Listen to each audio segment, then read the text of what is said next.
esa computadora. Y ahora vamos a compartir. Acá está. Bueno, ¿lo ven, chicos? ¿Al OneNote? Sí.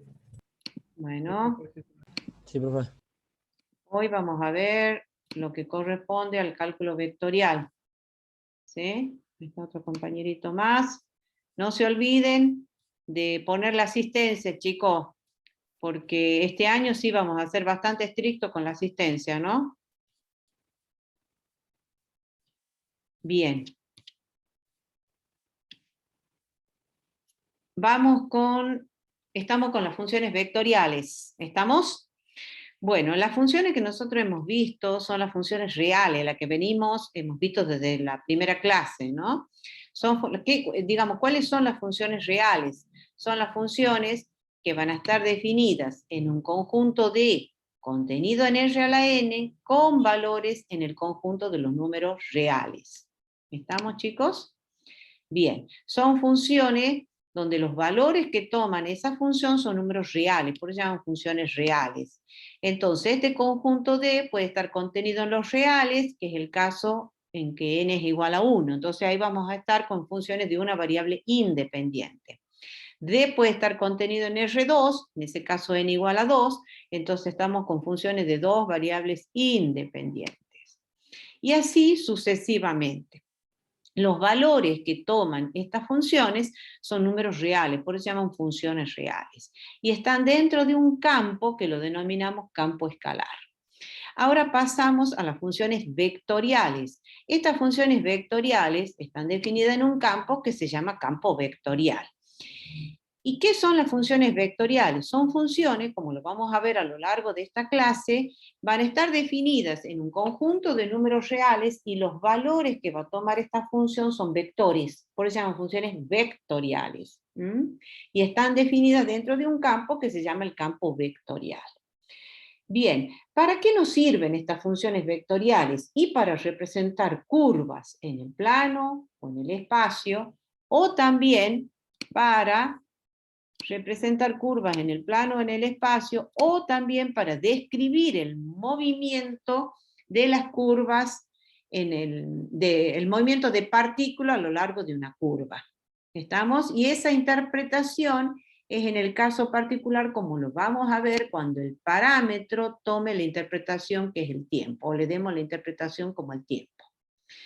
Bien, entonces vamos a las definiciones de funciones vectoriales. Dice, una función de la forma, marca Aida Miguel, una función de la forma r de t, f de t por i más g de t por j, o bien r de t, f de t por i más g de t por j más h de t por k, se llama funciones vectoriales en el plano, que es en este caso, o en el espacio, en este caso. ¿Sí? ¿Y dónde las funciones componentes? ¿Cuáles son las funciones componentes? Para el primer caso es la función f y la función g. Y en esta otra función vectorial va a ser la f, la g y la h. Esas funciones componentes son funciones reales. Son funciones reales y son funciones del parámetro t. Esas sí, las funciones componentes son funciones reales. Y eso es lo que nosotros llamamos funciones vectoriales. Fíjense en el concepto de función. Para cada valor que le asignemos al parámetro, y el parámetro va a estar definido dentro de un conjunto de los números reales. Entonces, cada valor que le asignemos al parámetro, como resultado nos va a dar un único vector. En este caso, ese vector va a estar en el plano coordenado. O bien, un vector que estará en el espacio tridimensional. ¿Sí? Es por ello que se llaman funciones vectoriales. ¿Por qué? Van a estar definidas, el parámetro va a estar definido en un conjunto de números reales, y los valores que van a tomar esa función van a ser vectores. En este caso, este vector va a estar en el plano coordenado, y en este caso el vector va a estar en el espacio tridimensional. ¿Sí? Es decir, lo que dice acá, una función con valor vectorial o función vectorial es simplemente una función cuyo dominio es el conjunto de los números reales. El parámetro va a estar definido en un conjunto de números reales, y cuyo rango es un conjunto de vectores. ¿Estamos? Bien. El dominio de una función vectorial. El dominio de la función vectorial va a estar dado por la intersección de los dominios de sus funciones componentes. Por ejemplo, tenemos esta función vectorial. Fíjense, la primera función componente, la f de t, sería t cubo. Y la g de t sería el logaritmo neperiano de 3 menos t. Cada una de esas funciones componentes son funciones reales, que puedo encontrar el dominio. ¿Sí? Entonces, el dominio de la primera componente, que es la función esta, la cúbica, es una función real, son todos los reales. Y el dominio de la segunda función componente, que es esta, como es un logaritmo, ¿qué vamos a decir si es un logaritmo? A ver, ¿cómo sería el dominio ahí? El conjunto de los t tales que, ¿cuál es la restricción? Tienen que ser mayores a 0. Mayor que 0. El argumento 3 menos t tiene que ser estrictamente mayor que 0. Muy bien. ¿Estamos? Entonces, el dominio de la función vectorial R va a ser la intersección de los dominios de sus funciones componentes. El dominio de la f con el dominio de la g. Y el dominio de la f hemos dicho que son los reales, y el dominio de la g, como bien lo dijo la compañera, ¿sí?, es el intervalo este. ¿Por qué? Porque el argumento 3 menos t tiene que ser estrictamente mayor que 0. O sea, t tiene que ser menor que 3. Está esto. Al intersectar esto con esto, va a dar el intervalo menos infinito 3. Vamos al caso B. El caso B, que es la de la función vectorial r de t. En el B tenemos que r de t va a ser igual. Fíjense, ahí está, esta es una función vectorial, está dada en términos de sus componentes, ¿lo ven? Está la notación de vector. Entonces, acá que tenemos logaritmo de t, tenemos la otra componente, es raíz cuadrada, dice, de 1 menos t, y la otra componente es t cuadrado. ¿Sí? Bueno, en función de esto y de lo que acabamos de ver, esto es una función vectorial que está definida en el espacio tridimensional, ¿lo ven? Para cada valor de t le hace corresponder este único vector. Entonces, la primera función componente, acuérdense que en el caso tridimensional toma esta forma, ¿ven? La primera componente es f de t, la segunda es g de t y la tercera h de t. Entonces, f de t, logaritmo de t. El dominio de f, a ver, ¿cuál es el dominio de f? En notación conjuntista. Conjunto de los t tal que, ¿qué tiene que pasar? T tiene que ser mayor que 0. Mayor que 0, ¿sí? Son funciones reales. Entonces, ¿qué intervalo da como resultado? 0. De 0 a infinito. Bien. Vamos con la otra función, la otra componente. La segunda componente le llamamos g de t, que es una función real, vuelvo a repetir. Y esto es raíz cuadrada de 1 menos t. Entonces el dominio de la función g va a ser el conjunto de los t tal que, ¿qué tiene que pasar acá? Si X menos T tiene que ser mayor o igual que 0. No, este es 1, ¿no? Ese es un 1. ¿Cuál? Que Sí. no es lo que tengo adentro, o sea, Claro, es es 1 una menos raíz. t. Claro, pero 1 vos has menos dicho t mayor que 1 0. menos T, por eso le decía 1 menos 3 menos T menos mayor o t. igual que 0. Había repetido este x. 1 menos t mayor o igual que 0, ¿sí? Sí. Entonces esto significa que t es menor o igual que 1. ¿Qué intervalo da? Menos infinito hasta De menos infinito a 1. cerrado. Cerrado. ¿Estamos, chicos? ¿Todos? Sí. Sí. Vamos a la función h. T cuadrado. Es una polinómica. Dominio de h, ahí van a ser ¿qué cosa? Los Todos los reales. Todo real. reales. Entonces, ¿qué dice? El dominio de esta función vectorial va a ser la intersección de los dominios de sus funciones componentes. Entonces, el dominio de R va a ser igual al dominio de F intersectado con el dominio de G, intersectado con el dominio de H. Bien, entonces, ¿quién va a ser el dominio de R al hacer la intersección de los tres dominios? ¿Quién va a ser el dominio de R? ¿Qué les parece? Este va de 0 a infinito, abierto en 0. Este viene de menos infinito a 1 y este todo lo real. ¿Cuál sería la intersección? De De 0 0 a a 1. De menos infinito. Cerrado a 1. 0 a... 1. a 1 cerrado. A 1. ¿Lo ven todo, chicos? Sí. No es necesario que les grafique, ¿no es cierto? Este va de 0, acuérdense que la intersección son los puntos en común. 0, abierto en 0, a infinito. Este viene de menos infinito a 1 y este es todo lo real. La intersección de los tres va a dar este. ¿Estamos hasta ahí todos? ¿Alguna duda, alguna pregunta? Bueno, muy bien. Entonces eso es una función vectorial. A cada valor de t le corresponde un único vector, que puede estar en el plano, si es una función vectorial en el plano, o en el espacio. Bien, ¿para qué nos sirven estas funciones vectoriales? Acá yo lo he remarcado, para representar curvas en el plano o en el espacio tridimensional, o para describir el movimiento de partículas en esos mismos espacios, o a lo largo de esas curvas. Y eso es en el caso particular que al parámetro t le demos la interpretación del tiempo. Bueno, vamos a recordar de análisis matemático 1, cómo se definen las curvas planas. Dice, si f y g son funciones continuas de t en un intervalo i, entonces dice el conjunto de pares ordenados f de t, g de t, se denomina curva plana C. Las ecuaciones x igual a f de t e y igual a g de t se llaman las ecuaciones paramétricas, uniparamétricas de C, donde t es el parámetro. ¿Sí? Eso es definición de curvas planas.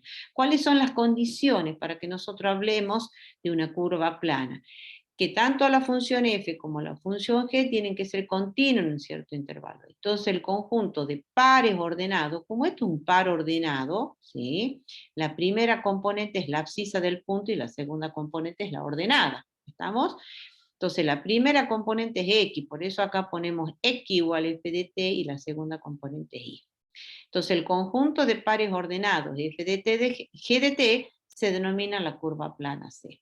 Y estas ecuaciones, x igual a f de t igual a g de t, se llaman las ecuaciones paramétricas o uniparamétricas porque dependen de un solo parámetro, que son las ecuaciones de la curva C, de la curva plana C. Bien, ahora, en el caso particular de que al parámetro t le demos la interpretación del tiempo, lo considero como el tiempo, entonces en ese caso podemos usar una función vectorial para describir el movimiento, ¿lo ven?, de una partícula a lo largo de una curva. Esa curva puede estar en el plano o en el espacio. Entonces son las dos interpretaciones. Podemos usar una función vectorial para representar una curva en el plano o en el espacio. O en el caso de que el parámetro t represente el tiempo, podemos usar una función vectorial para describir, ahí hablamos ya del movimiento de una partícula a lo largo de una curva. ¿Sí? Fíjense, a partir de ahora, es otra manera de escribir la ecuación de una curva. Puede estar dada en forma vectorial, ya sea en el plano o en el espacio, o bien dada mediante las ecuaciones paramétricas, que son las que ustedes conocían hasta ahora de la geometría y del análisis matemático 1. Darle a la curva en forma paramétrica es totalmente equivalente a darle en forma vectorial. No significa lo mismo, es equivalente, representa la misma curva. Entonces, fíjense en que cuando nosotros decimos que las ecuaciones paramétricas de una curva son x igual a f de t e y igual a g de t, acá en la función vectorial podríamos haber puesto x de t por y más y de t por j. Es otra manera de escribirla la ecuación. El hecho es que cuando la curva puede estar dada, las ecuaciones de la curva, en forma vectorial, como esta, o bien en paramétrica, que era la que ya conocía. Esto que está pasando para el plano, una función vectorial en el plano, también se da en el espacio. Cuando estamos en el espacio, tenemos que la función vectorial está dada de esta forma. Entonces la curva, las ecuaciones paramétricas de una curva en el espacio, y ahí serán x igual a f de t, y igual a g de t, y z igual a h de t. Son las ecuaciones paramétricas. ¿Sí? Bueno, volviendo acá. Acá. Entonces hemos dicho que podemos usar una función vectorial para describirle a las curvas, ya sea en el plano o en el espacio. Y en el caso de que el parámetro sea el tiempo, podemos hablar ya del movimiento de una partícula a lo largo de una curva. Cualquiera sea la interpretación, por eso dice en ambos casos, ya sea para representar una curva o para describir el movimiento, fíjense, el extremo del vector de posición, por ejemplo, este punto que está acá, este punto que está acá, el extremo del vector de posición, acá, lo voy a marcar ahí lo ven, el extremo del vector de posición, va a coincidir con el punto XY, ¿sí? Coincide con el punto XY, que están dadas por las ecuaciones paramétricas de la curva. O dicho de otra manera, el extremo del vector de posición nos da un punto XY en el plano coordenado.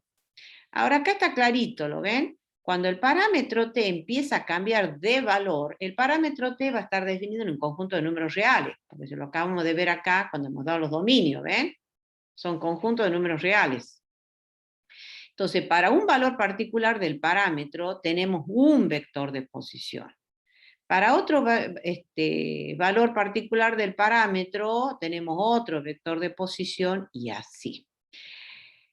Entonces, ¿qué va a pasar? El extremo de estos vectores de posición nos va a ir dando un punto XY que va a estar en el plano coordenado y va a ir describiendo una curva en el plano coordenado. ¿Sí? Bueno, en el caso tridimensional va a pasar lo mismo, que es esta es la función vectorial. ¿Sí? Entonces, a medida que cambiemos el valor del parámetro, vamos a tener distintos vectores de posición en el espacio tridimensional.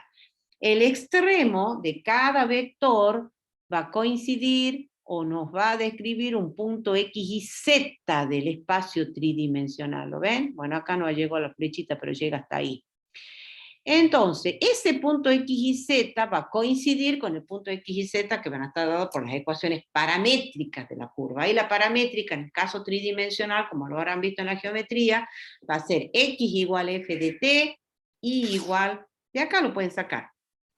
Las ecuaciones paramétricas serían X igual a F de T, Y igual a G de T y Z igual a H de T. ¿Estamos? Entonces, cada valor que le demos al parámetro nos va a dar un punto X, Y, Z en el espacio tridimensional. Y va a ser el mismo punto X, Y, Z dada por las ecuaciones paramétricas. El hecho es que a medida que cambiemos el valor del parámetro, va a ir cambiando el vector de posición, ¿sí? Y el extremo va a ir describiendo una curva que en este caso particular va a estar en el espacio. Bueno, y después dice que la flecha que está indicada en cada curva, esta que está acá y esta que está acá, como ustedes lo ven, indica la orientación de la curva. Y la orientación de la curva es en el sentido de los valores crecientes del parámetro. Bien. Sigamos. ¿Qué operaciones podemos hacer con las funciones vectoriales? ¿Estamos, chicos, todos? Sí, profe. ¿Sí? Bien. ¿Qué operaciones podemos hacer con las funciones vectoriales? Con las funciones vectoriales podemos operar de la misma forma que operamos con las funciones reales, siempre y cuando la operación esté definida. A ver, yo les pregunto, no se olviden que en definitiva la función vectorial nos da un vector, ya sea en el plano o en el espacio. ¿Estamos? Ahora, ¿qué operaciones podemos hacer con los vectores? A ver, de geometría, de álgebra y geometría. ¿Qué operaciones podemos hacer con los vectores? Los escucho. La suma, la multiplicación. El producto escalar. Suma, producto escalar, vectorial. producto vectorial, podemos restar vectores, podemos multiplicar Producto mixto. Claro, podemos multiplicar un escalar por un vector, todo eso podemos hacer, ¿sí? Bueno, como las funciones vectoriales en definitiva son vectores, también vamos a poder hacer esas operaciones. Y además de esas operaciones, también le vamos a agregar aquellas operaciones que hacemos desde el cálculo, ¿sí? Sobre las funciones reales. ¿Qué operaciones hacemos? Lo hemos visto, el álgebra de funciones, sumar funciones, restar funciones, multiplicar funciones. Bueno, acá no, multiplicar el producto escalar, estamos en vectores. Sumar funciones, restar funciones. ¿Qué otra cosa más podemos hacer? Las operaciones dentro del cálculo, calcularle los límites de las funciones vectoriales, las derivadas, y también vamos a llegar a las integrales, ¿sí? Bueno, fíjense en cómo se suman estas dos funciones vectoriales, se suman componente a componente, porque son vectores, no están viendo nada nuevo. El producto de un escalar por un vector se multiplica cada componente del vector por el escalar, ¿sí? Bueno, vamos a la operación límite. Con la operación límite, la primera operación que empezamos a definir, dice, si R de t es una función vectorial, tal que R de t es f de t por i más g de t por j, entonces el límite de esa función vectorial va a ser igual a la suma de los límites de sus funciones componentes. ¿Lo ven, chicos? Siempre y cuando existan los límites de las funciones f y g para t tendiendo a. Entonces, el límite de una función vectorial se lo encuentra fácilmente encontrando el límite de sus funciones componentes, pero siempre y cuando existan los límites de las funciones componentes, ¿no? Bien. Y acá, si R de t es una función vectorial que está en el espacio, entonces el límite de esa función vectorial va a ser la suma de los límites de sus funciones componentes, siempre y cuando existan los límites de esas funciones componentes. Cuando uno pide las definiciones de esto, uno tiene que poner las condiciones. La función R de t es una función vectorial de esta forma, el límite de R de t es esto. Pero no es alegremente esto, siempre y cuando existan los límites de las funciones componentes f y g. Lo mismo para este caso. ¿Estamos? Bien. Como es un límite, tiene su definición rigurosa, que nosotros no la vamos a ver este año, ¿sí? La definición epsilon delta. Y ahora sí enunciamos las propiedades de los límites. Como dice acá, son las mismas, obedecen a las mismas reglas que para las funciones reales. Bueno, estas son 4 propiedades. Cada propiedad en realidad es un teorema, ¿sí? Entonces dice, sean U y B funciones vectoriales que tienen límite para t tendiendo a, y se hace una constante. Entonces, el límite de la suma de funciones es la suma de los límites. El límite de constante por función es constante por el límite de la función. El límite del producto vectorial de funciones, producto vectorial de los límites. Límite del producto vectorial es producto vectorial de los límites. Fíjense en que acá no ponemos el puntito para no confundir, porque este producto algebraico es C multiplicado por un vector. En cambio, este ya es un producto escalar, ese puntito. Esto es producto escalar de los dos vectores. Y este ya es el vectorial. ¿Sí? Ahora, cada una de estas propiedades, por ahí se les pide en el enunciado, cuando rinden los finales o rinden los evaluativos, los teóricos, para promocionar, que enuncien las propiedades de los límites de las funciones vectoriales, lo enuncian a teorema, o se les puede pedir toda, o capaz que se le puede pedir cada una de ellas. ¿Sí? Por eso es que, y acá aparecen los teoremas. Los teoremas, acuérdense, tienen ciertas estructuras. Siempre debe estar, cuando uno les toma los teoremas, siempre debe estar el enunciado del teorema. Acuérdense que en el enunciado están las hipótesis, está la tesis, y luego viene la demostración. ¿Sí? Acá las hipótesis son que U y B son funciones vectoriales que tiene límite para t tendiendo a y sea una constante. Entonces vale esto. Cada una de estas son la tesis. Bueno, todas estas propiedades son muy sencillas. Esto ya queda como tarea para ustedes, chicos, demostrarlas. Las propiedades están todas demostradas acá. ¿Sí? Bueno. No, está la demostración de la propiedad. ¿Sí? Todas se demuestran de la misma manera. Bueno, vamos a continuidad, que es otra operación o propiedad de las funciones vectoriales.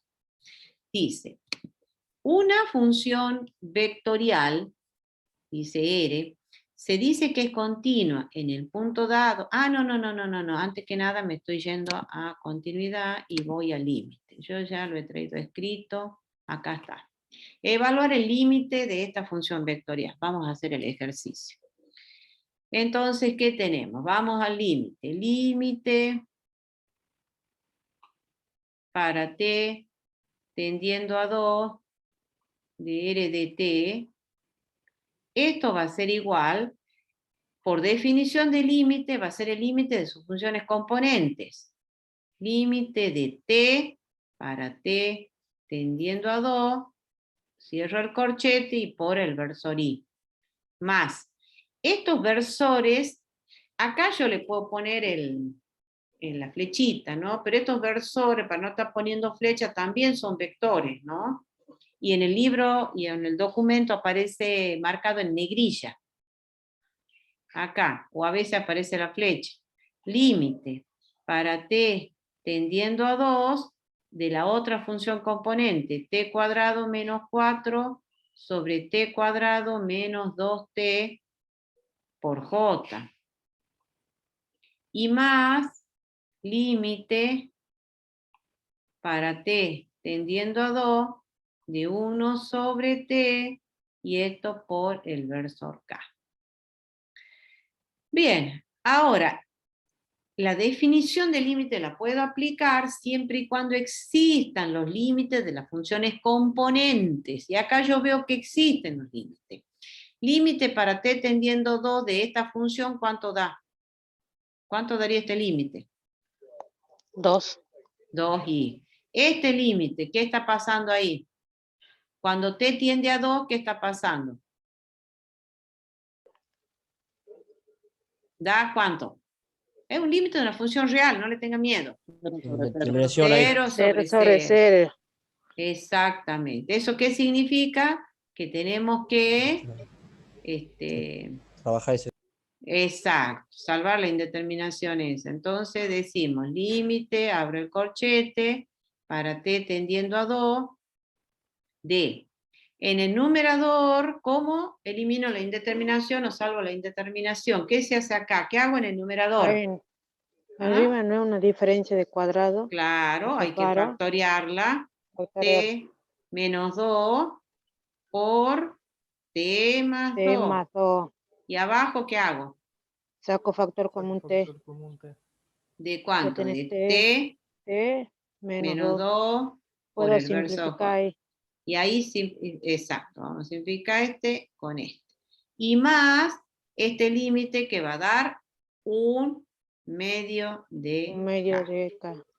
Bien, entonces en definitiva, ¿qué queda para el límite? El límite de R de t para t tendiendo a 2, esto ha dado 2 por i más, ¿cuánto queda este? 2. 2j y más Más 1/2 medio de K. de K. Ahí está el límite. ¿Estamos, chicos? Es bastante Sí. sencillo. Bueno, vamos a la teoría. Bien, vamos al concepto de continuidad. Fíjense lo que dice la definición. Una función vectorial es continua, una función vectorial R se dice que es continua en el punto dado por t igual a A, si, solo si, límite de R de t para t tendiendo a A es R de A. O sea, el límite es el valor que toma la función vectorial en t igual a A. Fíjense, lo mismo que para las funciones reales. Esto es continuidad en un punto. Ahora, la continuidad en cierto intervalo i va a hacer que la función es continua en un intervalo cuando es continua en todos los puntos de ese intervalo. Como consecuencia de esta definición se desprende el siguiente teorema. Una función vectorial R es continua en el punto dado por t igual a A, si y solo si. Ese sí y solo si es la doble implicación, esta que yo he puesto arriba, en símbolos. Acá está en palabras. Sí y solo si es esto. ¿Sí? sus funciones componentes son continuas en A. Bien, esto es una doble implicación, es una equivalencia. ¿Qué significa eso? Que el miembro izquierdo va a ser igual al miembro derecho. ¿Estamos? ¿Qué significa eso? Decir que eres continuo en A es equivalente a decir que sus funciones componentes son continuas en A. ¿Estamos? Bueno, ¿cómo se demuestra este teorema? La doble implicación en los dos sentidos. Primero, de izquierda a derecha, que yo ya lo he puesto acá, ¿ven? ¿Qué significa? Eres continuo en t igual a A, entonces sus funciones componentes son continuo en t igual a A. ¿Lo ven? Ahí vamos de izquierda a derecha. Eres continua en el punto dado por t igual a A, entonces sus funciones componentes son continuas en A. ¿Cuáles son las hipótesis? Que eres continuo en A. Acá vamos a ponerle R, los R siempre son vectores, ¿no? Bueno, eres continuo en A. Y T si sus funciones componentes son continuas en T igual a A. ¿Estamos? Entonces empezamos la demostración. Vamos a tomar una función vectorial en el plano. Se podría haber tomado tranquilamente una función vectorial en el espacio, ¿no? Pero bueno. Entonces empezamos con la demostración en este sentido. Eres continua en T igual a A. Entonces, demostración. Por hipótesis, ¿sí? Eres continuo en T igual a A. Entonces vamos a tomar acá, a ver con qué color.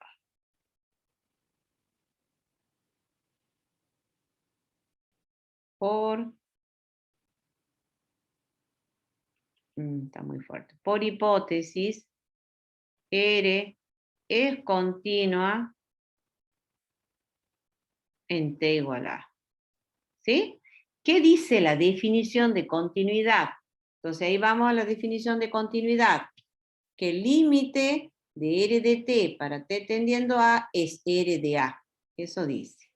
Entonces, ¿qué tenemos? Que el límite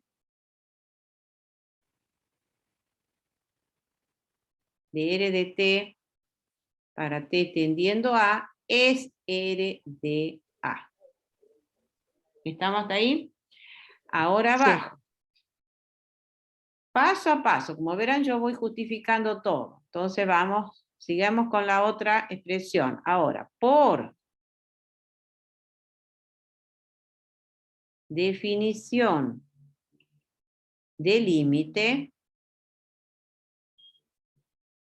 de una función vectorial, ¿qué tenemos? Que el límite, por definición de límite, vamos a poner un poquito más acá.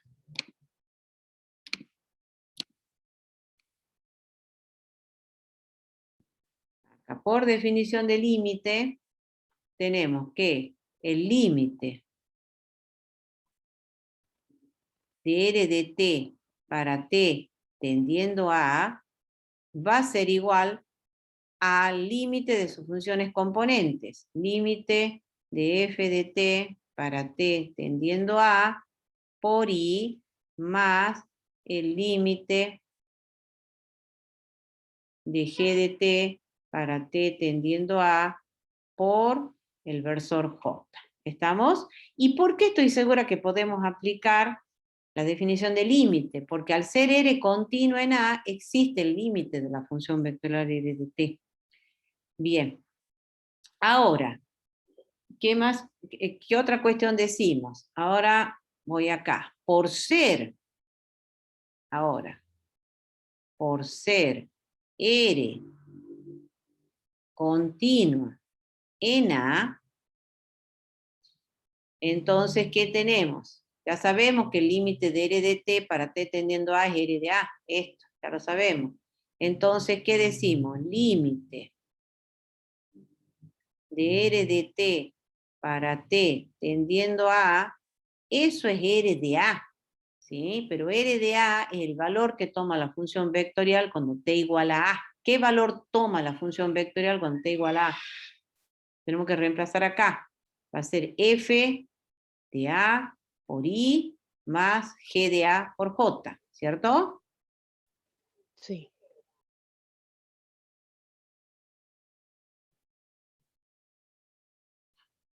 ¿sí? Y ahora,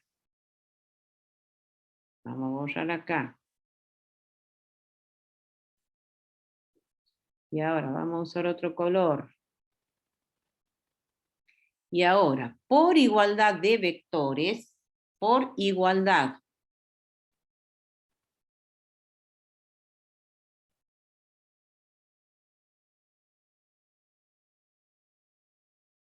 de vectores, ¿qué tenemos? Fíjense, acá tengo que el límite de R de t es esto, y acá tengo que el límite de R de t es esto.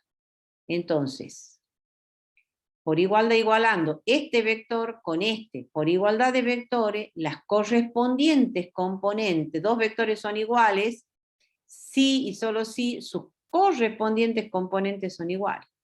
Entonces, por igualdad de vectores, llegamos a que el límite de f de t para t tendiendo a es la primera componente de este límite, eso es de este primer vector, es la primera componente de este vector.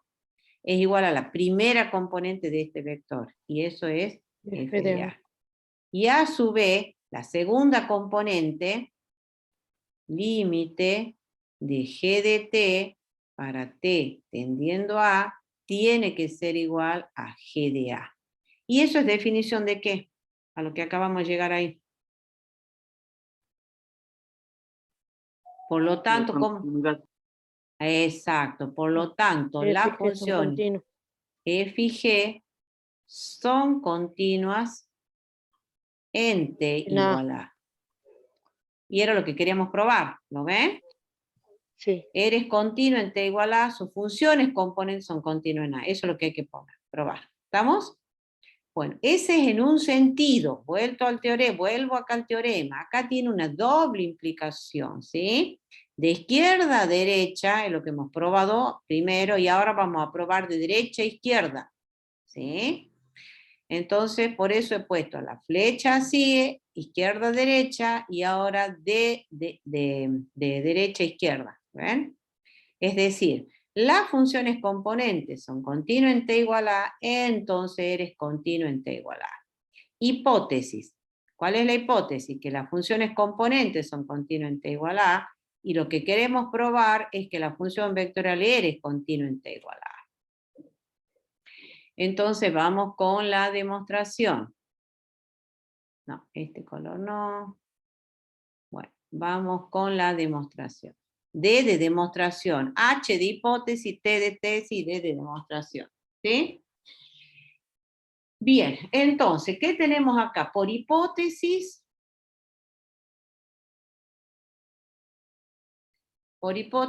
F y G, que son las funciones componentes, son continuas en T igual a A. Hola. ¿Y eso qué significa que sean continuas? A ver, en términos de la definición de continuidad de funciones reales. Que f y g sean continuas, ¿qué significa que se cumple? Que el límite, en términos de límite, de f de t para t tendiendo a es igual a f de a, perfecto, es igual a f de a. Y además también se cumple que el límite de g de t para t tendiendo a, eso es igual a g de a. Eso es válido, es la hipótesis. Ahora, por definición de límite, entonces vengo acá, nuevamente, por definición de límite, acuérdense en que acá estamos usando la función vectorial en el plano, ¿no? Es esta, R de t, f de t por i más g de t por j, ¿no? Bien, ahora, por definición de límite, ¿qué es lo que, límite de la función R de t? ¿Sí? Entonces tenemos límite de R de t para t tendiendo a, eso va a ser corchete, límite de f de t para t tendiendo a por el versor i, más el límite para t tendiendo a de g de t por el versor j. ¿Estamos hasta ahí, chicos? ¿Y por qué estoy segura que puedo aplicar la definición de límite? Porque existen los límites de sus funciones componentes, pues son continuas, las funciones f y g. Bien, ahora, por ser, vamos a seguir usando, ahora, por ser f y g continuas en t igual a, entonces sigo la idea anterior, tenemos que el límite de r de t para t tendiendo a va a ser igual. Si f y g son continuas, esta primera componente, ¿quién es? Acá está. Es directamente f de F de A, a. versor I. Más esta otra componente, como g G es de A. continua, es g de a. Por j. Bien. Pero ¿a qué hemos llegado ahí? Hemos llegado a lo siguiente, que el límite de r de t para t tendiendo a, en definitiva, esto, segundo miembro, es r de a. ¿Y eso es definición de qué? En cuanto a la función r. Por lo tanto, Es continua. claro, Es continua en A. r es continua. La función vectorial r es continua en t igual a. ¿Sí? ¿Estamos hasta ahí, chicos? Y así se demuestra. Bueno, esto que yo lo he hecho, Sí. que sí lo vuelvo a hacer porque me gusta que quede claro, ¿lo ven? Está totalmente hecho acá, ¿no? Acá está probado. ¿Ven? Lo mismo, ¿ven? En un sentido y en otro sentido. Bueno, lo tienen doble. Bueno, Profe, sí, te escucho. así se lo toma, digamos, en la teoría. Sí, sí, señor. Cuando te pido la demostración de tenés que enunciarlo al teorema, que es esto, Sí. ¿sí? Y lo enuncias al teorema y si te pido la demostración, lo demuestras en un sentido, como dice acá, ¿ven? Es lo mismo. En un sentido, eres continua en A, entonces sus funciones componentes son continuas en A. Hipótesis, eres continua en A, las funciones componentes son continuas en A. R de t es eso, por ser R continua en A, es válido esto. Por definición del límite de R de t, es el límite de esto, y por ser R continua en a su vez, límite de R de t es f de a por i más g de a por j. Por igualdad de vectores, igualo esto con esto, ¿sí? Y ahí llegas a esto. En el otro sentido, ¿qué es lo que acabo de hacer? ¿Ves? Las funciones componentes son Sí, continuas en A, entonces eres continua en A. Hipótesis que las funciones componentes son continuas en A. Lo que querés probar es que eres continua en A. Por hipótesis, f y g son continuas en A. Por definición de límite, vale esto. Por ser f y g continua en A, esto es f de A y esto es g de A. Y ahí probás que esto es esto, en consecuencia eres continua en A. Todo eso. ¿Sí? Bien, perfecto. Bien, vamos a un ejercicio de continuidad. Acá.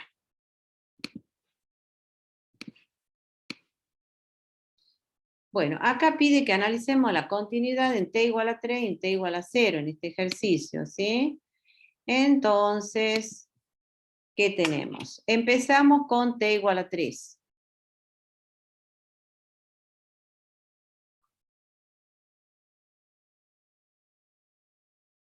En t igual a 3. ¿Sí? Entonces, ¿qué tenemos? Límite de r de t para t tendiendo a 3. Esto va a ser igual al límite de sus funciones componentes, 2 por e a la menos t por el versor i cuando t tiende a 3, más el límite para t tendiendo a 3 de e a la menos t por el versor j, y más, abro corchete, límite para t tendiendo a 3 del logaritmo neperiano de t menos 1 por el versor k. Esto lo puedo escribir siempre y cuando existan los límites de sus funciones componentes. Y los límites existen. Este primer límite, ¿cuánto da? ¿Cuánto da? 2 por e a la menos 3.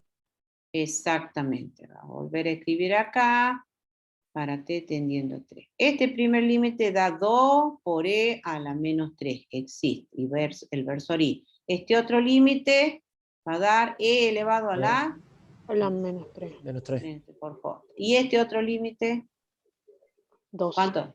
Logaritmo neperiano de Logaritmo neperiano de 2. 2 por el versor k. Por K. ¿Sí? Y a Sí. su vez, el segundo miembro, ¿quién es? Porque hay que probar la continuidad, dice. T tendiendo a 0. No, esto que está acá no es otra cosa que r de 3.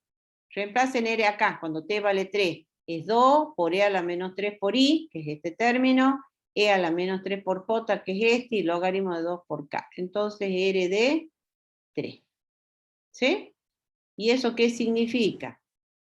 En cuanto a la continuidad, que por lo tanto R Continua. No. es continua Continua. en t igual a 3. Igual a 3.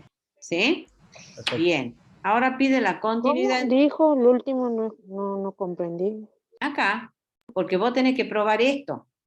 Para probar la continuidad vos tenés que probar que el límite de r de t para t tendiendo a 3 es r de 3. Es r de 3, ¿entendés? Y bueno, y lo hemos hecho paso a paso. Uy. A ver, lo hicimos paso a paso. T3 y esto es r de 3. ¿Sí? Tomamos el límite, calculamos el límite y da este vector. Ahora, ¿quién es este vector? Te vas aquí, te fijas, r para 3, cuando t toma el valor 3, es 2 por e a la menos 3 por i Ya. más e a Ya. la menos 3 por j. Entonces, este vector que está acá no es otra cosa que r de 3. Y todo Sí. esto te está diciendo que eres continuo en t igual a 3. ¿Estamos hasta ahí? Bien. Ahora sí, ya. Muchas gracias. No, por favor, así me gusta que pregunten, ¿ves? Entonces tenés ahora en t igual a 0. Pide la continuidad en t igual a 3, en t igual a 0. Pero acá, ¿qué está pasando en t igual a 0? A ver, en t igual a 0, si ustedes se fijan, r de t es esto, ¿sí? Acá, la componente que no va a estar definida en 0, ¿quién es? Esta. El ¿Ven? logaritmo neperiano. Entonces ahí decimos, la función h de t, que es logaritmo neperiano de t menos 1, esa función no está definida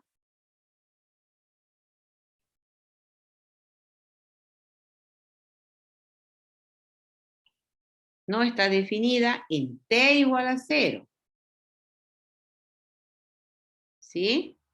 O sea, h no es continua en t igual a 0. ¿Estamos? Pero acabamos de probar un teorema que dice, vuelta a la teoría, que dice acá, R es continuo en el punto dado por t igual a sí y solo sí. A esto le quería decir, sus funciones compuestas son continuas. Es una doble implicación. Eso significa que el miembro izquierdo es totalmente equivalente al derecho. No significa igual, sino equivalente. ¿Qué significa eso? R es continuo en A, es equivalente a decir que sus funciones componentes son continuas en A. Entonces, si hay alguna función componente que no sea continua, entonces inmediatamente concluyo que R no es continuo. entiende? Sí, que R de Entonces, 0 no va a ser sí. continuo.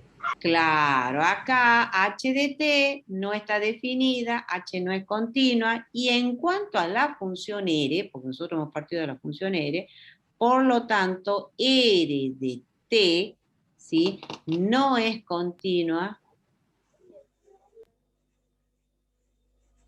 en t igual a 0, cero. ¿sí? Pues Perfecto. r de 0 no está definida. Si quieren aclararle un poco más, pues r de 0 no está definida, ¿sí?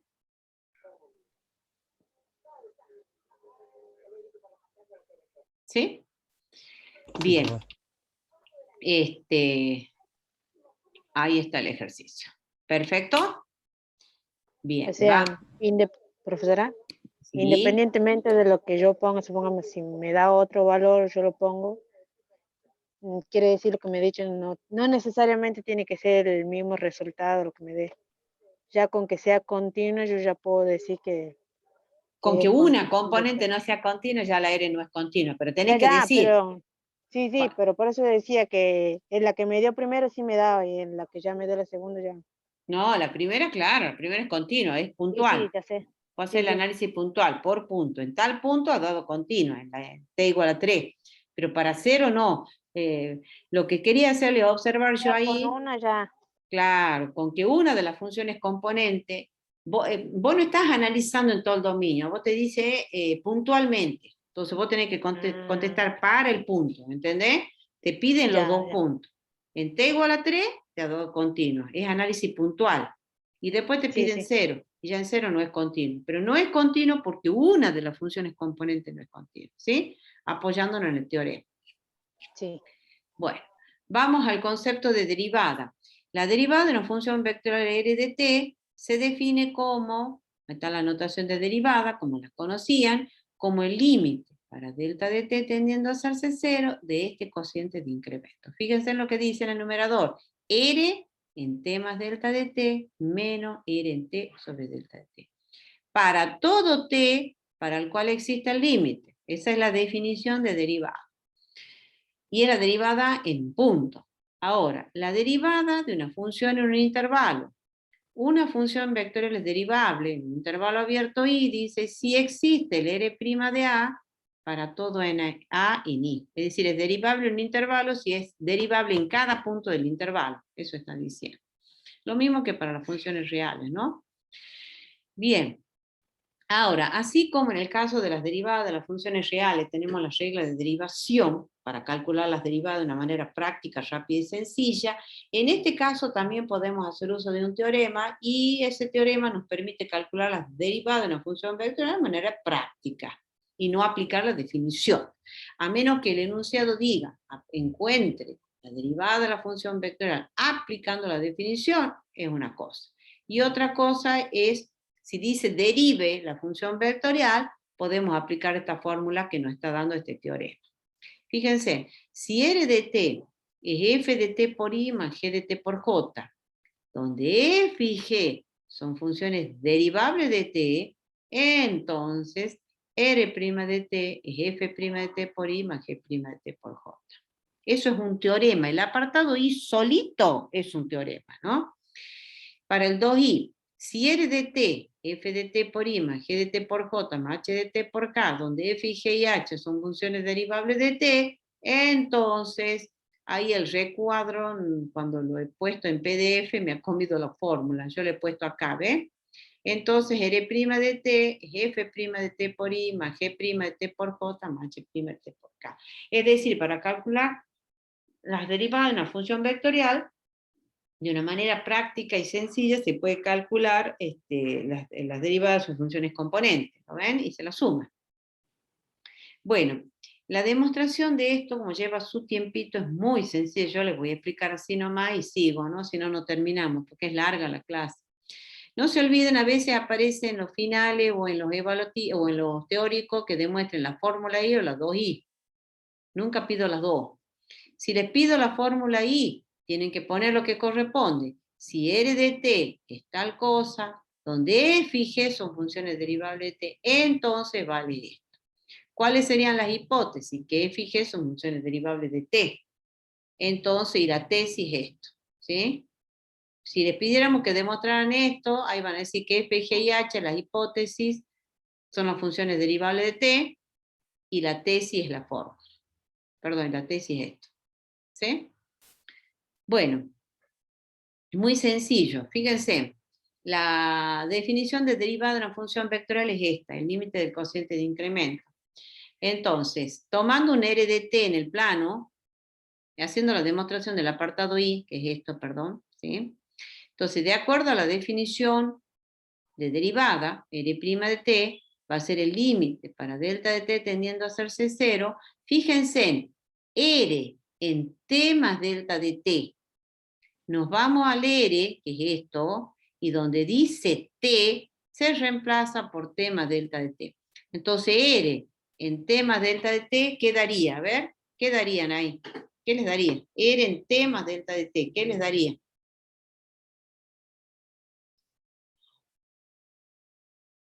Reemplacen. Donde dice t, pongan t más delta de t. Acá, ¿cómo va a quedar? F en... T más delta de T Eso, por I. Más por I. G en... T más delta de T, Por J. J. Exacto. Entonces ese es ese primer término. ¿Ven? Sí. Ese va a ser acá, que el que aparece acá, ¿ven? F de t más delta de t por I más G en t más delta de t por J. Los dos primeros responden al R en t más delta de t, menos R de t, o sea esto. Lo que viene de aquí en más es arreglo algebraico, chicos, no tiene nada de complicado. Entonces acá hay que unir los términos en I, que tienen el versor I, es este con este, ¿ven? Que está acá puesto, ¿ven? F de t más delta de t por I menos f de t por I. Y los otros términos en G, con el versor J. G de t más delta de t por J menos G de t por J. Luego se saca factor común el versor I de los dos primeros y el versor J de los dos segundos. El otro paso se distribuye el delta de t en cada uno de esos corchetes. Y queda esto. El límite de esa función vectorial, porque es una función vectorial.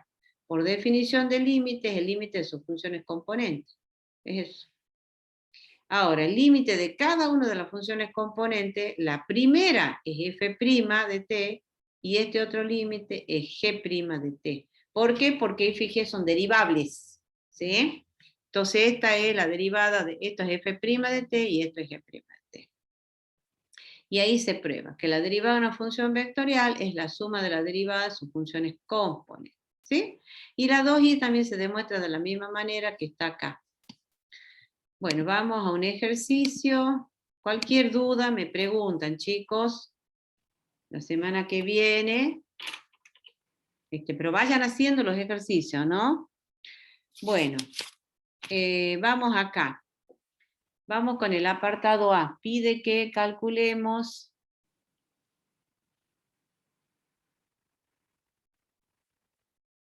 R' de t. De acuerdo a la teoría, como no dice aplicando la definición, sino con la fórmula, entonces es la derivada de cada una de sus funciones componentes. Acá aparece la raíz cuadrada de t cuadrado más 1. ¿Cuál es la derivada de esta función?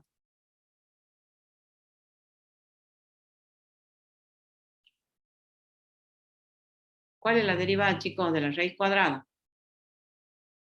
A ver.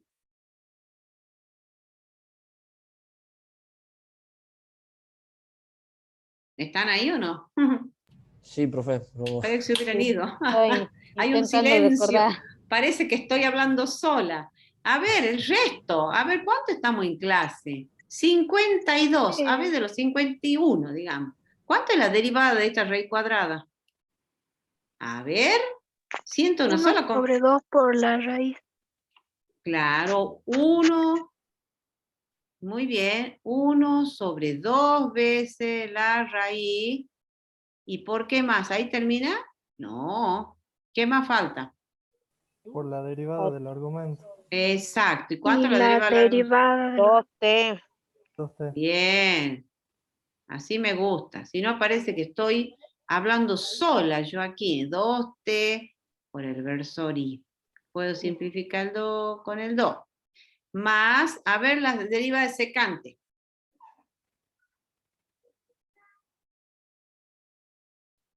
¡Wow! Secante al cuadrado. No. La Secante derivada por tangente. es secante por tangente. Secante de t por tangente de t. Muy bien.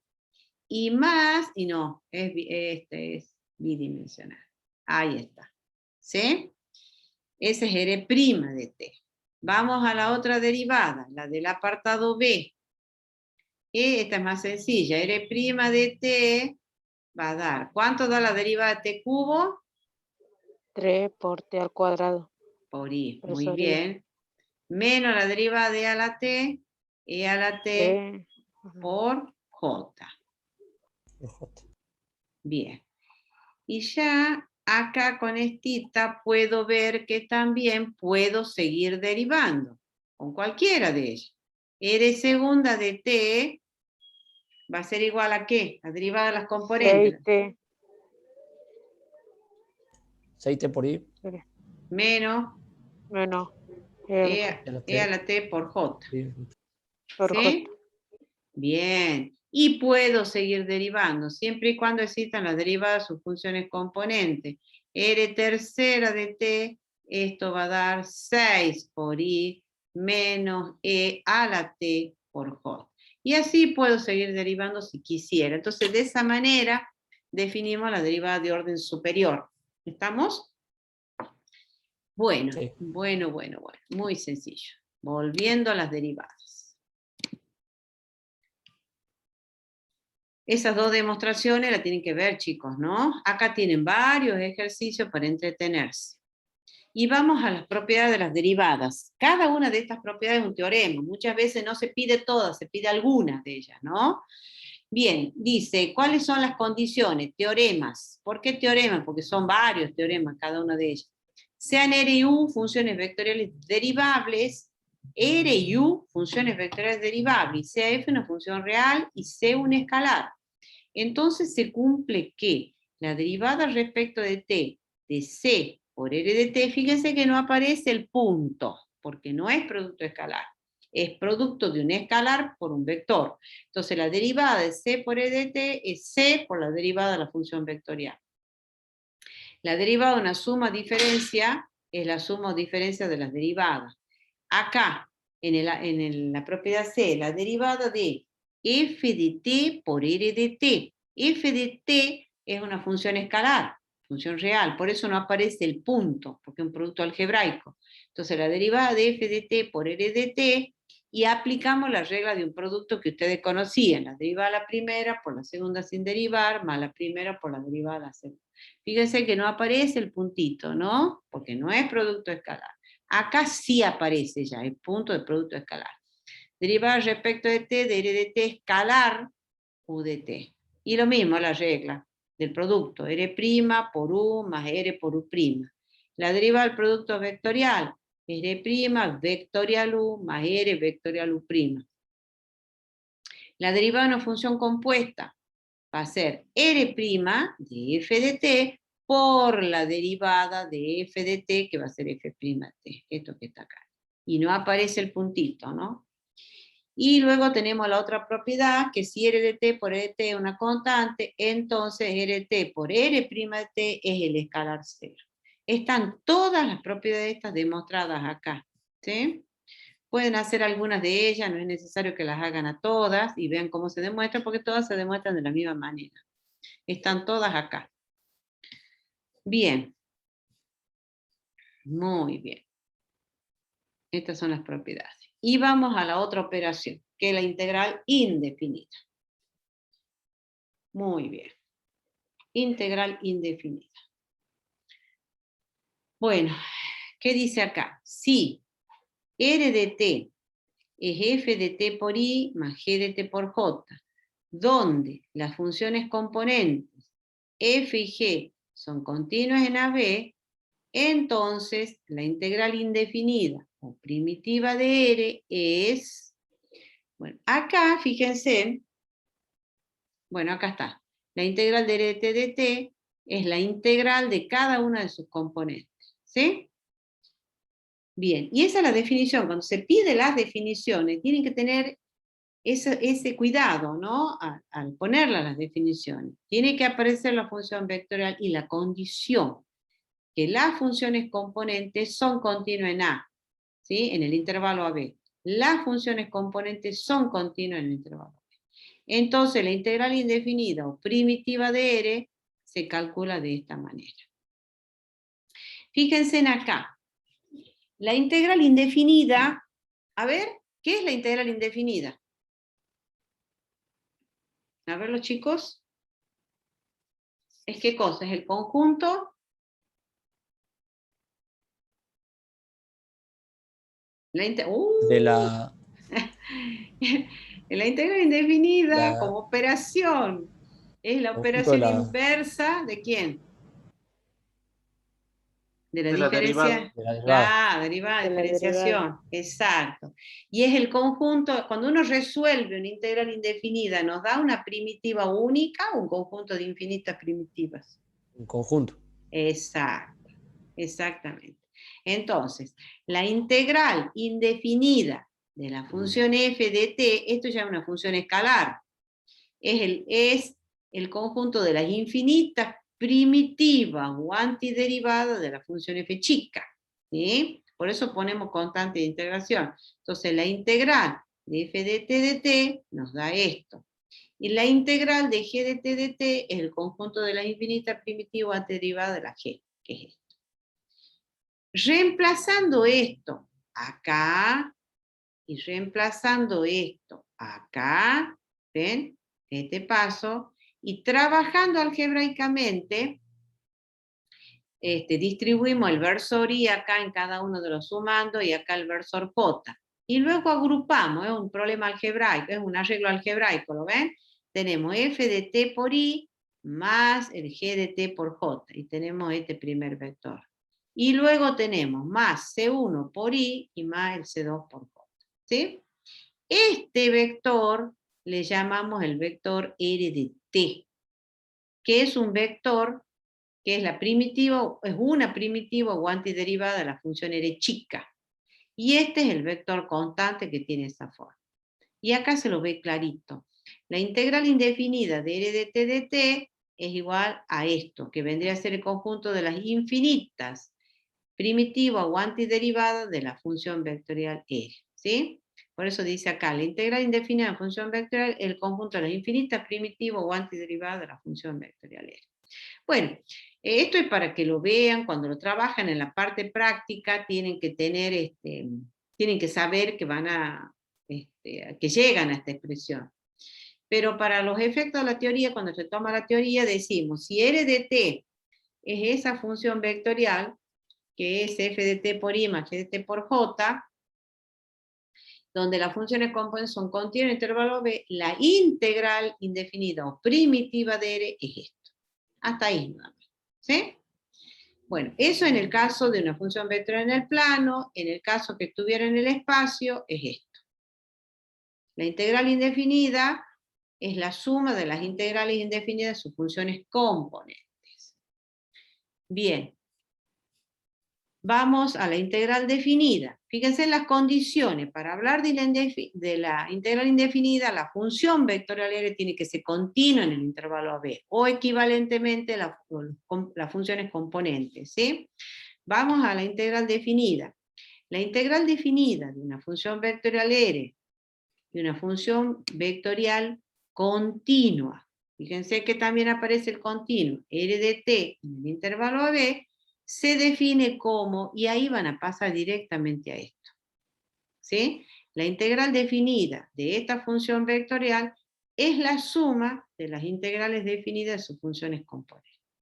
Esto que está acá, en realidad viene de aplicar la suma de Riemann, porque en realidad esa es la definición, es la suma de Riemann. ¿Sí? Si uno trabaja algebraicamente con esta suma, llegamos a esto.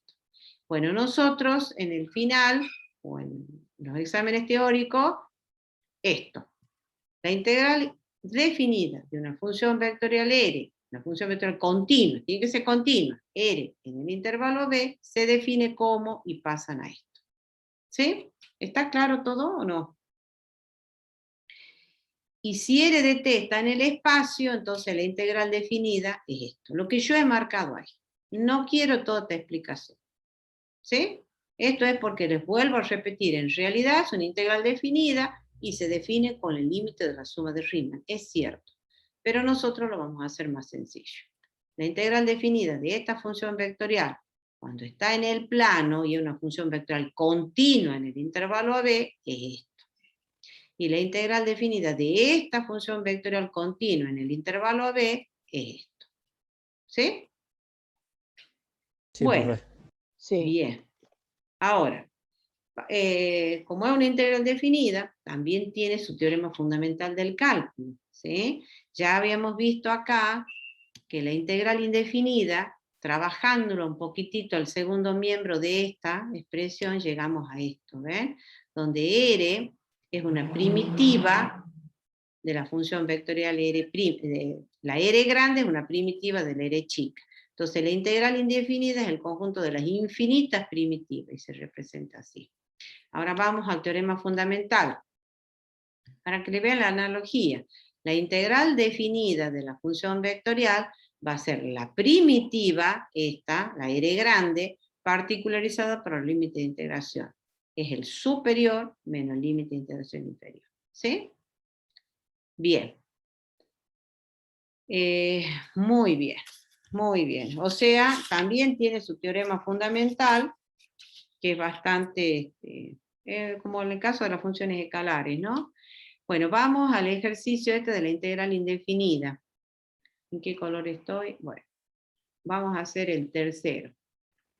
Acá el tercero dice, la integral indefinida de R de t dt va a ser igual. Estoy haciendo el tercero. El tercero es seno de t por i más 1 este. Entonces, esto va a ser corchete. La integral indefinida se define como las integrales de sus funciones componentes, ¿no? Bien. Entonces, va a ser la integral de seno de t dt por el i más la integral de 1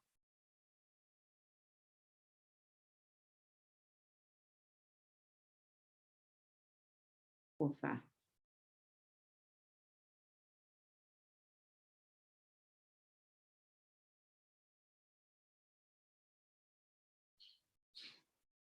por j. Bien. ¿Sí? Bueno, ahora los quiero escuchar. La integral de seno de t, ¿quién es? Menos Menos coseno. coseno. Bien. Y acá, la integral de una suma es la suma de las integrales. Entonces, ¿esto va a dar cuánto? Integrando término a término. T T, y luego, más más seno de t. T, y eso por el verso opuesto. ¿Sí? Bien, esa es la integral indefinida. Se integra componente a componente.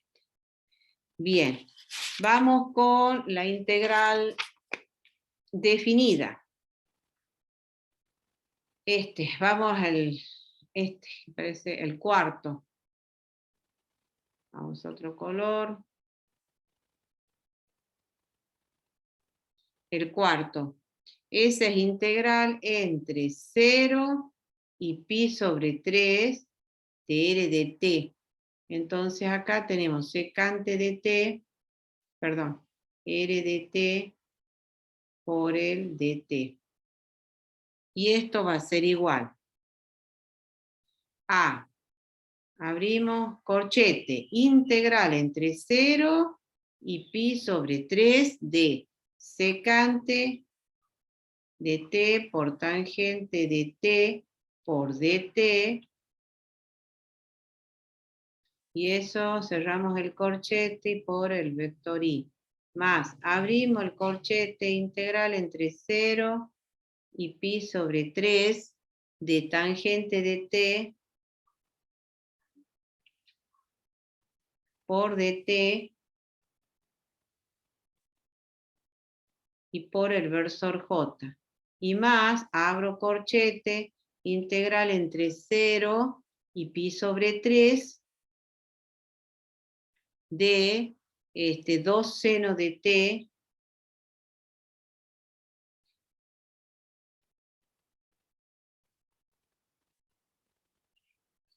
por el k. A ver. 2 seno de t, sí, 2 seno de t por t de k. Bien. Bueno, a ver, ahora quiero escuchar a ustedes. La integral esta, ¿qué va a ser igual? Integramos término, término. La integral de secante por tangente, ¿qué es lo que nos da? Secante. Secante, muy De bien. t. Entre 0 y pi sobre 3. Por el i. Más la integral de tangente, Logaritmo neperiano de valor absoluto de la secante de t. menos logaritmo neperiano del coseno de t, Ah, ¿sí? coseno. Entre 0 y pi sobre 3, cerramos el corchete y esto por el versor j. Y más este integral de 2 seno por coseno, ¿cuánto da esa integral? Esta. A ver, ¿cuánto da? Eso va a ser 2 seno 2 cuadrado coseno de de t seno cuadrado de t. sobre 2. Entre 0 y pi sobre 3, y el k. ¿Sí? Esto con esto se va. Bueno, ¿y ahora qué tengo que hacer? Aplicar, ¿sí? Particularizado por límite de integración, porque he aplicado Barrow. Secante de pi sobre 3 es 1 sobre coseno de pi sobre 3. 1 sobre coseno de pi sobre 3. Y coseno de pi sobre 3 es 1/2. Y 1 sobre 1/2, eso va a dar 2. Para el límite superior está dando 2. Y para el límite inferior, 1 sobre coseno, como t es 0, va a dar 1. 2 menos 1, 1. ¿Me siguen, chicos? Sí, profe. Parece que están Sí, dormidos. Tienen que más aplicar esto para el despacio va. superior. Esto para el inferior. Esto ya es Sí, de sí. análisis 1. Secante de No, pi no, sobre sí, 3. ya sé, sí. Es que la escucho y me voy imaginando el ejercicio, cómo lo va Sí. resolviendo, sí. Secante de pi sobre 3. La secante de pi sobre 3. Sí. ¿Sí? Es 2. Porque es 1 sobre 1/2. Y 1 sobre 1/2 es 2. Menos secante de 0, que es 1. Y 2 menos 1 es 1. Este. Coseno de pi sobre 3. Coseno de pi sobre 3 es 1/2. Entonces esto va a quedar menos logaritmo de 1/2. Menos logaritmo del coseno de 0. Coseno de 0 es 1. Y logaritmo de 1 es 0. Entonces esto va a quedar menos 1/2. Perdón, no menos logaritmo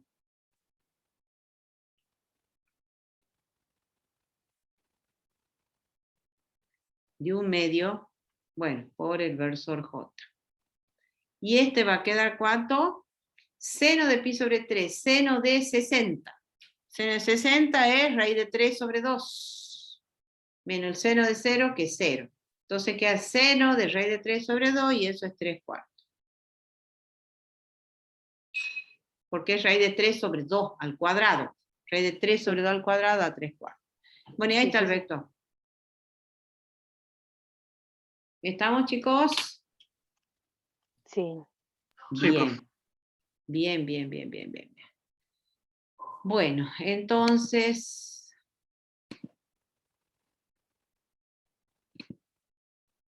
Estábamos acá mismo.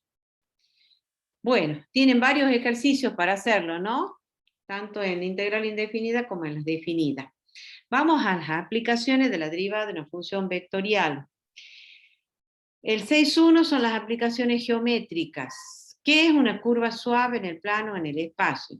Diremos que la curva es representada por R de t, que es f de t por i más g de t por j, o R de t, f de t por i más g de t por j más h de t por k. O sea, una curva dada por una función vectorial en el plano o representada por una función vectorial en el espacio, ¿sí? Es suave en un intervalo abierto i, sí, y vienen las condiciones. ¿Cuáles son las condiciones para que sea suave? F', G' y H', ¿sí? Si fuera tridimensional. Tienen que ser continuas en i, y además R' de t, el vector R' de t, tiene que ser distinto del vector nu. Para todo valor de t en el intervalo i. Yo les mostraba ayer a los chicos, suave significa, por ejemplo, esto no es suave, porque tiene un pico. ¿Ven? No es suave. Esas dos no son suaves. Las que tienen un pico, un vértice, que han visto en análisis 1, yo quería poner acá, ¿ven? Esas dos no son suaves. En cambio, esta sí es suave. Esta curva es una curva suave, que cumple con esas condiciones, que F', G' y H' tienen que ser continuos en el intervalo i, y además el vector derivada distinto del vector nulo. Esto es el vector nulo, ¿no? Bueno, lo único que preciso de esto es que se acuerden que suave, cuando tiene un pico, un vértice, ya no es suave. En cambio, esto sí es suave. Ahora, longitud de arco para una curva en el plano o en el espacio. Esto han visto en análisis 1, pero lo volvemos a dar nosotros. Dice, si C es una curva suave, o sea que no tiene un pico, dada por, acá vuelta aparece, fíjense en que aparece x de t por i más y de t por j. ¿Se acuerdan que yo les había dicho al comienzo de las clases? Si la función vectorial r de t, f de t por i, más g de t por j, ¿sí? Esto pasa a ser el x y esto es el y.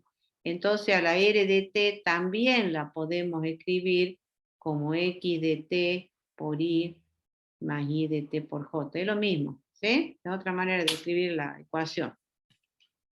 Entonces, si C es una curva suave, dada por esto en un intervalo AB, la longitud de arco de esa curva sobre ese intervalo se define de esta manera. S es la integral definida del módulo de R' de t. ¿Quién es R' de t? Es este vector derivada, por lo que acabamos de ver. Y el módulo de este vector es la raíz cuadrada de la suma de los cuadrados de los componentes. Es esto que está acá.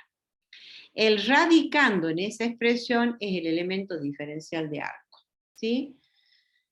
Bien, eso en el caso de que la curva esté en el plano, y si la curva suave está en el espacio y está dada por esta ecuación, fíjense en x por el versor i, más y por el versor j, más z por el versor k, entonces c es suave, dada por esta ecuación, y es suave en el intervalo AB.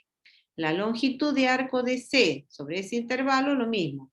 Es la integral definida del módulo de R' de t. Pero ¿quién es el vector R' de t? Es este ahora. Y el módulo es la raíz cuadrada de la suma de los cuadrados de las componentes. El radicando es el integrando este es el diferencial de ese. ¿Sí? Esto es diferencial de ese. No sé qué he dicho acá, radicando, el integrando, ¿no? Este integrando, a eso me referí. Y este es el integrando. Es diferencial de ese. Bueno, los ejercicios de esto ya lo voy a dejar para Eliana, en la parte práctica, ¿no? Vamos a la interpretación geométrica de la derivada de una función vectorial. Bueno, ¿qué tenemos acá? La derivada de una función vectorial se define de esta manera. ¿Se acuerdan, chicos? ¿Están todos siguiendo? ¿No están dormidos? No, profe, No. no estamos dormidos. A algunos nomás lo siento, ¿no? Bueno, entonces, por definición de derivada, R' de t es el límite para delta de t tendiendo a hacerse cero de este cociente de incremento. ¿Sí? Si este límite existe. Bueno, La verdad que no lo he dado ayer porque me resultó bastante larga la clase y termino sobre la hora. De esto, ¿qué es lo que se tienen que acordar? Que en realidad el vector R' de t va a ser el vector tangente, este vector azul, ¿ve? A la curva C en el punto P. ¿Sí? La curva C, esa curva C es la representación gráfica de esta función vectorial. Esta. Es la representación gráfica. La curva C es la representación gráfica de esa función vectorial. Y el R' de t pasa a ser el vector tangente a la curva en el punto C. Bien. Ahora, como es un vector tangente, ¿sí?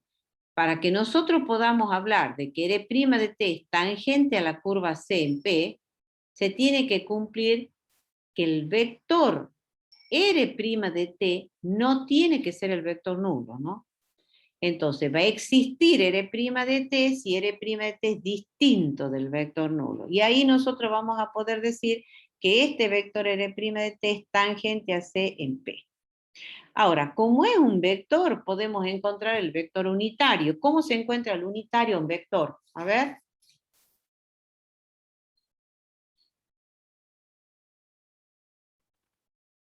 ¿Cómo se encuentra el vector unitario en vector?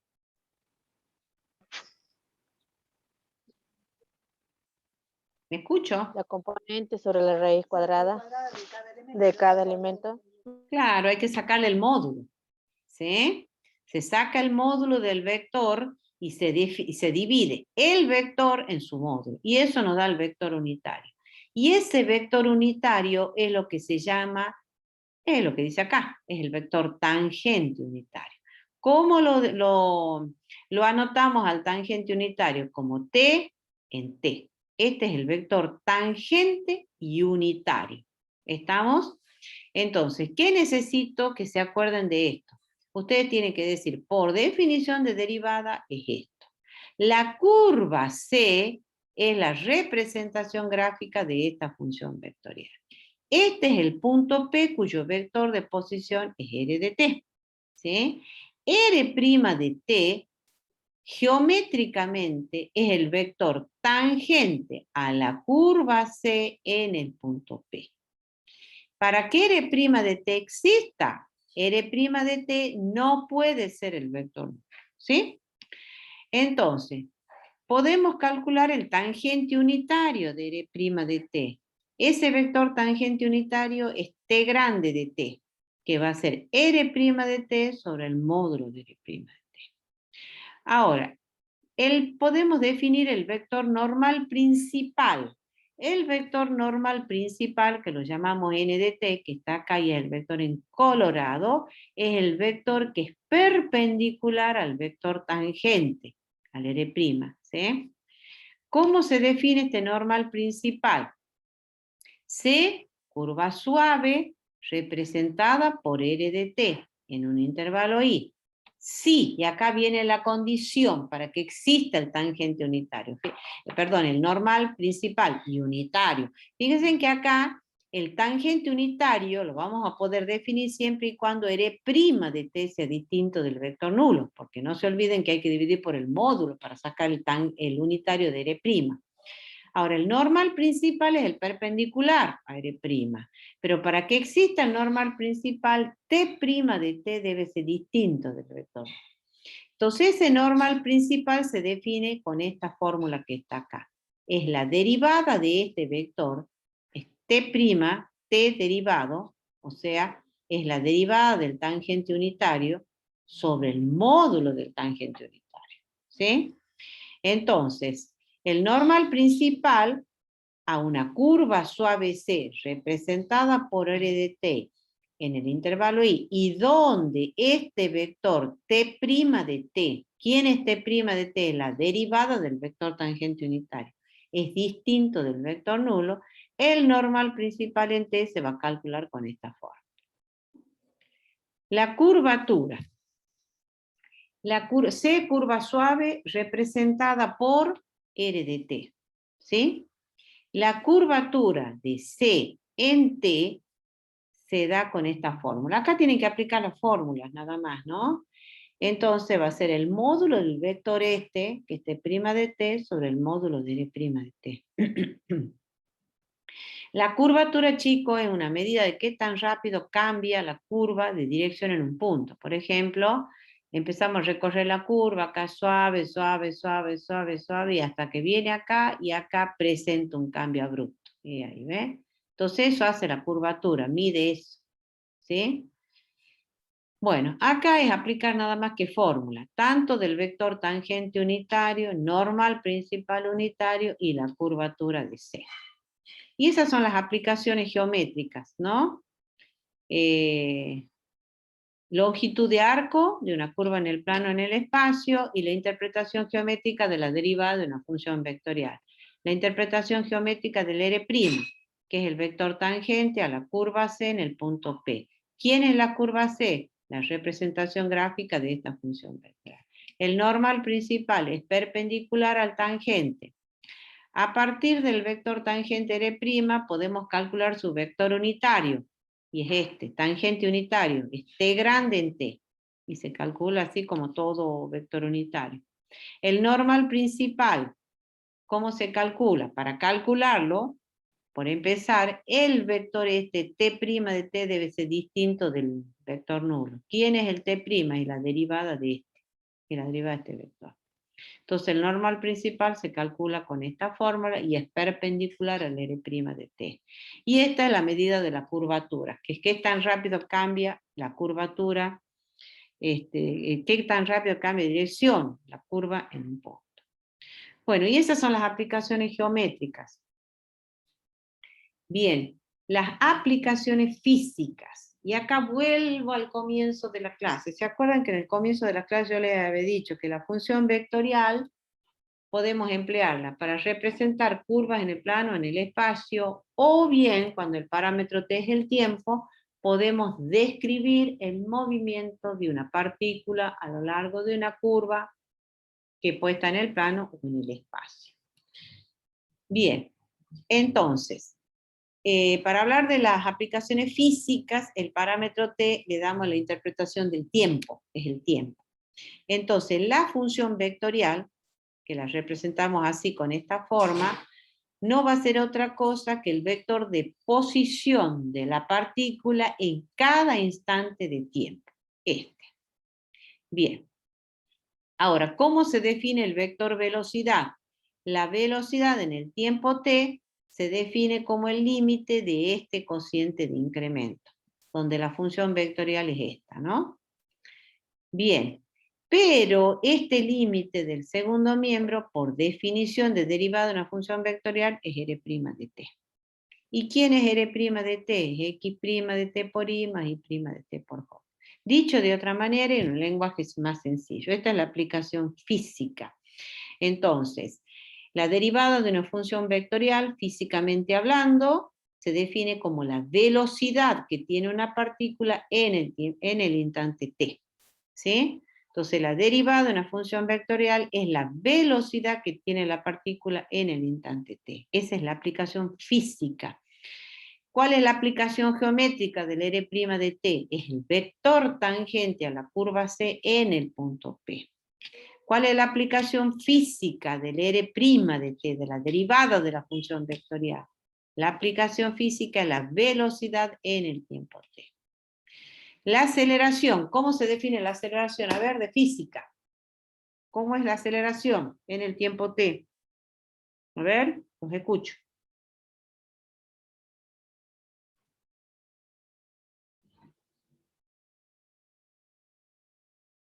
¿Cómo se define la aceleración?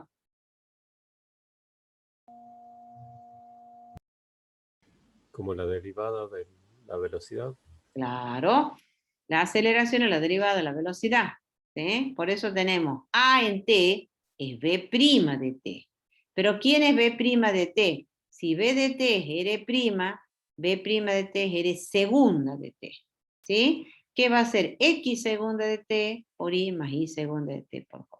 Entonces, para hablar de la aceleración de una partícula en el tiempo t, las funciones X y Y tienen que ser tienen que admitir las derivadas del segundo orden. 2 veces derivable, como dice ahí. Entonces, la aceleración en el tiempo t es b' de t, que no es otra cosa que r segunda de t, y esto es esto.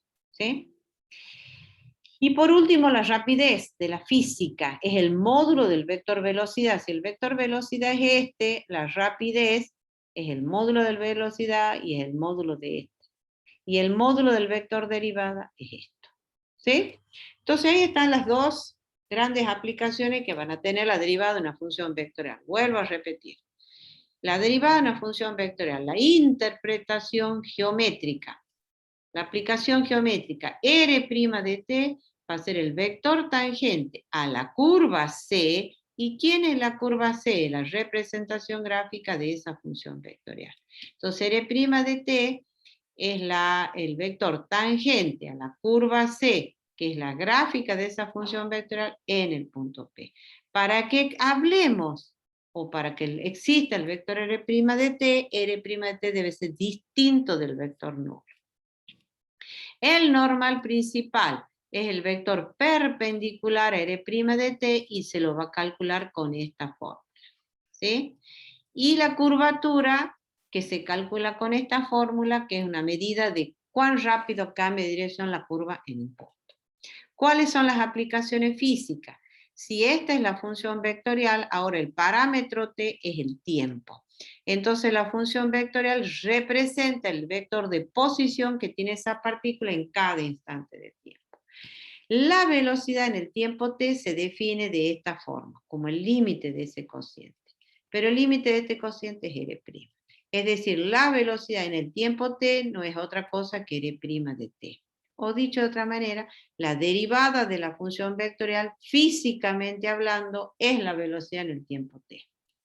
Bien, la aceleración pasa a ser la derivada de la velocidad y por lo tanto R segunda de t. Y es esto. Y la rapidez, que es el módulo del vector velocidad. ¿Sí? Bueno, los ejercicios de esto están en el práctico. Yo les he marcado para que hagan en el trabajo práctico. Eliana va a resolver alguno de estos, que son las aplicaciones, así que por eso ya la dejo para el práctico. Bueno, con esto sería todo lo de función vectorial, que es bastante largo y está tratado de acortar. Bueno, ¿alguna pregunta antes de dejar de compartir?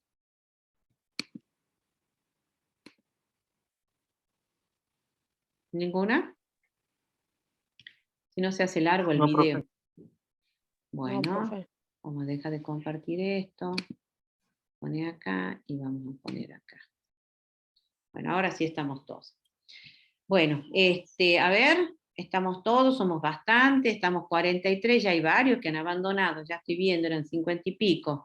Los que han ido llegando tarde, a ver todos los que están acá, Flores Cisnero, Figueroa Félix, Marcos Villagra, Cerón Santiago. A ver, Santiago, ¿está o no estás? Sí, profe. Sí está. Bien. A ver, Florencia Ibañez, ¿está o no está? Sí, sí estoy. Sí está, ¿ves? Yo los voy a... A ver, Córdoba, Maximiliano, no hagan como mi hijo que por ahí duerme bajo las almohadas, se la bajo las sábanas, está el celular, bli, bli, bli. Habla el profesor y habla. A ver, Córdoba, Maximiliano, ¿está?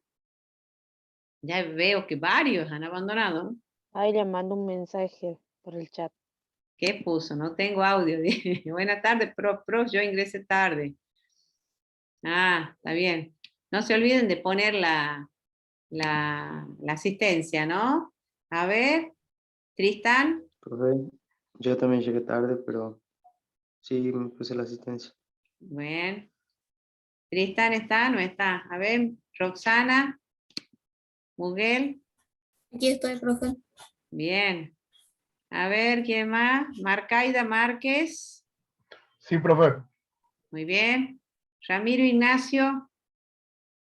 Sí, profe. Estamos ahí, no se han ido. Fajre Alicia. A ver, Aguirre, Nehuen. ¿Qué Nehuen, Aguirre, profe? ¿eh? ¿Qué Presente. Aguirre? Ah, en el chat. Nehuen. Bien. A ver, sigamos. Así, a ver, Marcos Villagra, ya había llamado, creo que a Marcos Villagra. Bueno, Daniel Teixeira. Podrían poner el video, ¿no? En la camarita, sí, por lo menos los veo, porque con la fotito después ni sé, pásela. Ay, más vale que deje de grabar.